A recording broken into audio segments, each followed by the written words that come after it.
News చూస్తున్నారు. పెన్షన్దారులకు shock ఇచ్చిందా రేవంత్ ప్రభుత్వం అంటే అవుననే మాట వినిపిస్తోంది. ఈ నెల కూడా పాత పెన్షన్ ఇవ్వాలని చెప్పి ప్రభుత్వం నిర్ణయం తీసుకున్నట్టుగా తెలుస్తోంది. 1-2 రోజుల్లో లబ్ధిదారుల ఖాతాల్లో సొమ్ములు జమ చేయబోతోంది రేవంత్ సర్కార్. అధికారంలోకి వస్తే సాధారణ పెన్షన్ 4,000, దివ్యాంగుల పెన్షన్ 6,000 ఇస్తామని చెప్పి కాంగ్రెస్ ప్రకటించింది. పెన్షన్ల పెంపుపై అధికారులకు క్లారిటీ ఇవ్వలేదు ప్రభుత్వం.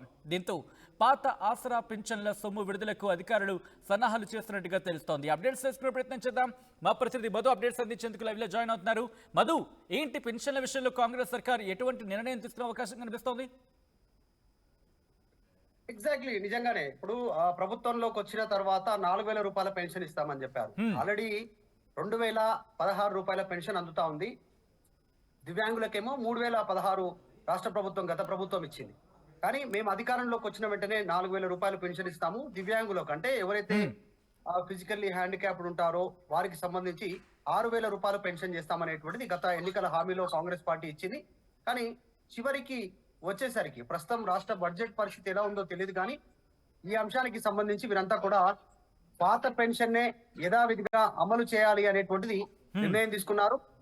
పెన్షన్ అమలు ఎప్పటి నుండి ఇస్తారు అనేటువంటిది అధికారులకు ఇంతవరకు ప్రభుత్వం క్లారిటీ ఇవ్వలేదు. ఈ అంశానికి సంబంధించి కొత్త పెన్షన్ 4,000 రూపాయలు ఇస్తామనేది 4,000 పెన్షన్ అనేటువంటిది ఎన్నికల సమయంలో ఇచ్చినటువంటి హామీల్లో 6 గ్యారెంటీల్లో ప్రధానమైనటువంటిది 4,000 రూపాయల పెన్షన్ కాదు ఏమంటారు మధు, దీనికి సంబంధించి అంటే 23వ తారీఖు వచ్చేసింది, కానీ ఇప్పటికీ కూడా క్లారిటీ ఇవ్వలేదా?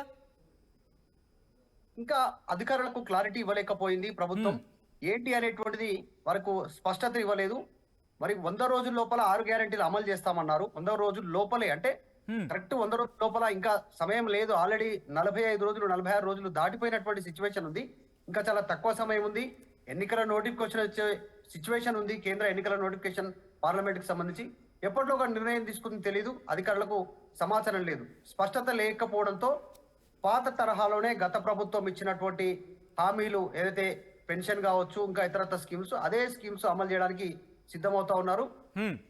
1-2 రోజుల్లోనే 1 or 2 days లోపల వారి ఖాతాల్లో డబ్బులు జమ చేయడానికి ప్రభుత్వం సిద్ధమవుతుంది. ప్రస్తుత పెన్షన్ 2,016 ఉంది. ఇప్పుడు కూడా 2,016 అందరూ ఉంది. డిసెంబర్ దాటిపోయింది, జనవరి ఎండ్ వస్తా ఉన్నటువంటి పరిస్థితి కొన్ని రోజుల్లోనే ఇంకా పాత పెన్షన్ ని అమలు చేయడం పైన సర్వత్రా చర్చ కొనసాగుతా ఉంది. సో పాత పెన్షన్ నే కొత్త ప్రభుత్వం ఇవ్వబోతా ఉంది. అంటే ఫిబ్రవరిలో కూడా కంటిన్యూ అయ్యే అవకాశం, అంటే పాత పెన్షన్ కంటిన్యూ అయ్యే అవకాశాలు కనిపిస్తున్నాయా? ఎగ్జాక్ట్లీ, ఫిబ్రవరి 2వ వారంలో ఎన్నికల నోటిఫికేషన్ ఉంది. పార్లమెంట్ ఎన్నికల నోటిఫికేషన్ వచ్చేటువంటి పరిస్థితి ఉంది. ఎన్నికల కోడ్ అమల్లో అవుతుంది. సో ఫిబ్రవరి ఎండ్ వరకు సంబంధించినటువంటి పెన్షన్ అమలు చేయాలంటే కూడా ఇదే పెన్షన్, పాత పెన్షన్ ని, పాత స్కీమ్ ని, ఎగ్జిస్టింగ్ స్కీమ్ కాబట్టి దాన్నే అమలు చేసే పరిస్థితి ఉంది. మరి ప్రభుత్వం క్లారిటీ ఇవ్వకపోవడం వెనకాల ఉన్నటువంటి ఆంతర్యం ఏంటి అనేటువంటిది భారీగా చర్చ కొనసాగుతుంది పార్టీలో. రైట్, ఇదే నేపథ్యంలో ఎందుకంటే 45 రోజులు, ఇంకొక మహా అయితే ఒక 55 రోజులు మాత్రం ఉన్నాయనుకోవచ్చు. ఈ నేపథ్యంలో ఇటు పార్లమెంట్కి సంబంధించిన నోటిఫికేషన్ రిలీజ్ అయితే కనుక ఒక క్వశ్చన్ మార్క్ మిగిలే అవకాశం కనిపిస్తుంది. కాబట్టి ఎప్పటికల్లా దీనికి సంబంధించి క్లారిటీ రావచ్చు. అంటే దాదాపుగా 55 రోజులు అంటే ఇంకొక నెల మాత్రమే ఉందని అనుకోవచ్చు, ఒక పర్ఫెక్ట్ టైంలో. అంటే దీనికి సంబంధించి ఎప్పటికల్లా క్లారిటీ వచ్చే అవకాశం ఉంది. కాంగ్రెస్ ప్రభుత్వం ఎటువంటి కసరత్తు చేస్తోంది? ఎగ్జాక్ట్లీ, ఎందుకంటే ఫిబ్రవరిలో పార్లమెంట్ సమావేశాలు ప్రారంభం కానున్నాయి, బడ్జెట్ సమావేశాలు. సో బడ్జెట్ సమావేశాల అనంతరం పార్లమెంటు వాయిదా తర్వాత ఎలక్షన్స్ కి వెళ్లే అవకాశం ఉంది. కేంద్రంలో ఉన్నటువంటి ప్రభుత్వం ఎన్నికల నోటిఫికేషన్ వచ్చే అవకాశం ఉంది. సో చివరాఖరికి లేదంటే సెకండ్ వీక్ తర్వాత, ఫిబ్రవరి 2వ వారం తర్వాత ఏ క్షణంలోనైనా ఎన్నికల నోటిఫికేషన్ వచ్చే అవకాశం ఉంది. ఇప్పటికే కేంద్ర ఎన్నికల సంఘం అధికారులను అప్రమత్తం చేసింది, ఎలక్షన్ కమిషన్ కి సంబంధించిన అధికారులని.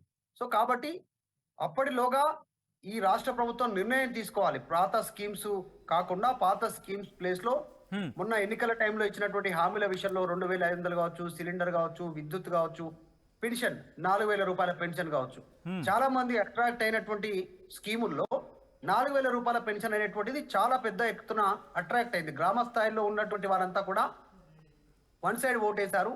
2,016 నుంచి 4,000 పెన్షన్ అవుతుంది. తర్వాత ఇంట్లో ఒకరికి వస్తున్నటువంటి పెన్షన్ ఇద్దరుంటే ఇద్దరికి వస్తుంది, ముగ్గురుంటే ముగ్గురికి వచ్చే అవకాశం ఉంది. సో వీటన్నిటినీ దృష్టిలో పెట్టుకొని వాళ్ళు ఓటేశారు. మరి పార్లమెంట్ ఎన్నికల లోపల ఈ ప్రభావం పడొద్దు అంటే ఎలాంటి నిర్ణయం తీసుకోవాలి? అధికారులకు ఆదేశాలు ఇవ్వలేదు కాబట్టి ఎన్నికల కోడ్ని ముందు పెట్టి ప్రభుత్వం ఏమైనా తాత్సారం చేసే అవకాశం ఉందా అనేటువంటిది ప్రస్తుతం బయట పార్టీ వర్గాల్లో రాజకీయ వర్గాల్లో చర్చ నడుస్తూనే ఉంది ఆల్రెడీ. కాబట్టి ఇప్పటికైతే కొత్త ప్రభుత్వం అయినా పాత పెన్షన్ ఇవ్వడానికి సిద్ధం కావడంతో దీనిపైన సర్వత్రా రాష్ట్ర వ్యాప్తంగా చర్చ కొనసాగుతాం. Right Madhu, thanks for update. So మొత్తంగా అయితే మాత్రం పాత పెన్షన్ కొనసాగబోతుందా అంటే కనుక అవుననే సమాధానం వినిపిస్తోంది. దానికి సంబంధించిన బ్రేకింగ్ న్యూస్ చూస్తున్నారు. పాత పెన్షన్ కి సంబంధించి ఆ విధానాన్ని కొనసాగించే అవకాశం కనిపిస్తోంది.